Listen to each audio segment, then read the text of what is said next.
Hey everyone, I wanted to share a quick tip with you using articulate storylines. So when we create our alpha, we typically put in text to speech. And then when we go to beta, we typically drop in the real audio recorded by voice talent. So the challenge with this is that we create closed captioning around that text to speech. And then when you drop in new audio, like a new audio track, it would want you to recreate that closed captioning. So you'd have to do it twice. There's a little trick around this that you might find helpful that will eliminate the need to do it twice.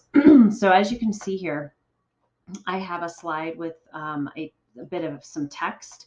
And I do have an audio file here. So here's my audio file. And this doesn't happen to be text to speech. An overview of records management. But instead, it is some audio that we put in that they want 15% faster. So rather than going back to the audio talent, we used Audacity to speed it up by 15%. And now I'm going to update the closed captioning.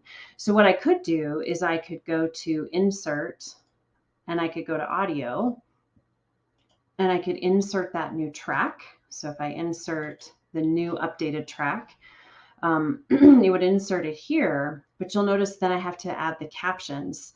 And so rather than doing that, I've already added the captions. If you look at this one, that's already here. You can see I've already got captions in here. So rather than starting over and doing it twice, instead what I'm going to do is I'm going to open this track. And I'm actually going to delete what is here. And I'm going to import the new track into the old track.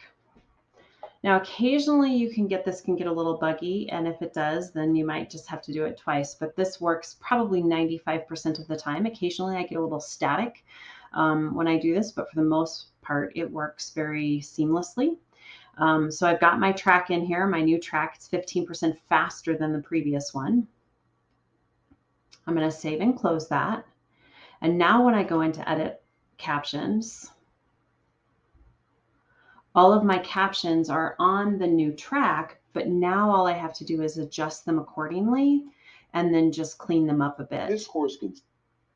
So this will save me an enormous amount of time. I can save and close when I'm done. And then what I'm doing this for is using it actually over in Lectora. So I'm going to export my new file for this particular course.